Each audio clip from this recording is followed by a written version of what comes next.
CM Revanth Reddy మాట్లాడతారు. ఇప్పుడు live చూద్దాం.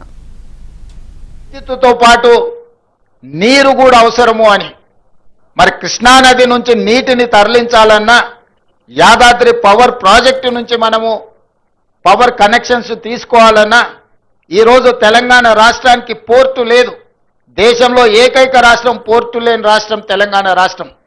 మరి ఈరోజు పోర్ట్ కనెక్టివిటీ ఉంటేనే మ్యానుఫ్యాక్చరింగ్ యూనిట్ ఇండస్ట్రీస్ వస్తాయి. దానికి అందుకే మచిలీపట్నం పోర్ట్కి డైరెక్ట్గా భారత్ ఫ్యూచర్ సిటీ నుంచి 12 lane express highway with controlled access with railway కనెక్టివిటీతో ఈరోజు కేంద్ర ప్రభుత్వం నుంచి మనం అనుమతులు అడిగినాం. ఇలాంటి అభివృద్ధి జరగాలంటే పక్క రాష్ట్రంతో కూడా మనకు సయోధ్య ఉండాలి, పక్క రాష్ట్ర సహకారం కూడా ఉండాలి. పక్క రాష్ట్ర సహకారం లేకుండా, సయోధ్య లేకుండా మచిలీపట్నం పోర్టు కానీ కృష్ణపట్నం పోర్టు కానీ పోర్ట్ కనెక్టివిటీ తెలంగాణ రాష్ట్రానికి రాదు. తెలంగాణ రాష్ట్రానికి పోర్ట్ కనెక్టివిటీ రావాలంటే పక్క రాష్ట్ర సహకారం ఉండాలి.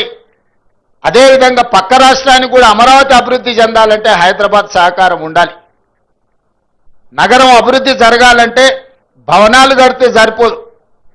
భవనాలలో వచ్చే పరిశ్రమలు, సాంకేతిక నైపుణ్యం ఉన్న సిబ్బంది కూడా అవసరం. వాళ్ళు హైదరాబాద్ నగరంలో ఉన్నారు. అందుకే రెండు రాష్ట్రాలు ఇచ్చిపుచ్చుకునే ధోరణిలో ముందుకు వెళ్ళాలి. పక్క రాష్ట్రంతో తప్పకుండా చర్చలు కొనసాగుతాయి. పక్క రాష్ట్రాలతో వివాదాలు పెట్టుకోవాలన్న ఆలోచన మాకు లేదు. అది కర్ణాటక అయినా, మహారాష్ట్ర అయినా, ఆంధ్రప్రదేశ్ అయినా, తమిళనాడు అయినా పక్కనుండే రాష్ట్రాలతో వివాదాలు మేము కోరుకోవడం లేదు. పక్కనున్న రాష్ట్రాలతో ఉన్న సమస్యల్ని చర్చల ద్వారా శాశ్వతంగా పరిష్కరించాలని కోరుకుంటున్నాము. పక్క రాష్ట్రాలను కూడా ఒక అడుగు ముందుకు వేయండి. మీరు సానుకూలంగా ఒక అడుగు ముందుకు వేస్తే 10 అడుగులు ముందుకు వేసే తత్వం తెలంగాణ ప్రజలలో, తెలంగాణ రక్తంలో ఉన్నది.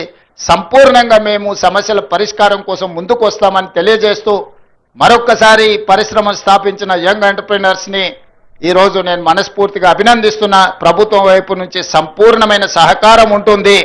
రేపటి భవిష్యత్ నగరమే భారత్ ఫ్యూచర్ సిటీ. రంగారెడ్డి జిల్లా మహేశ్వరం రాజేంద్ర నగర్ ప్రాంతంలో ఒక అద్భుతమైన నగరం రాబోతుంది.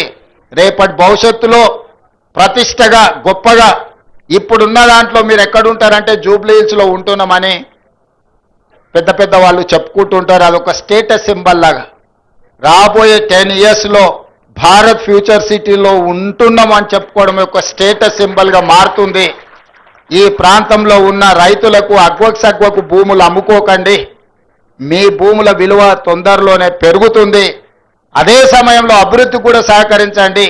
అభివృద్ధికి సహకరించకపోతే ఈ ప్రాంతంలో అభివృద్ధి రాదు. అభివృద్ధి రాకపోతే మీ భూముల విలువ, మీ ఆస్తుల విలువ పెరగదు. అభివృద్ధికి సహకరించండి. ఈ సహకారంతో మీరు, రాష్ట్రము రెండు అభివృద్ధి చెందుతాయి. ఆ విధంగా సహకరించే ప్రజాప్రతినిధులకు, ముఖ్యంగా ఈ ప్రాంతంలో ఉండి ఈ అభివృద్ధి కార్యక్రమాలకు ప్రభుత్వానికి సహకరిస్తున్న కేఎల్ఆర్ గారిని, మల్రెడ్డి రంగారెడ్డి గారిని, ఇతర ప్రజాప్రతినిధులందరినీ కూడా వారిని అభినందిస్తూ మీ అందరి దగ్గర సెలవు తీసుకుంటున్న ధన్యవాదాలు మిత్రులారా.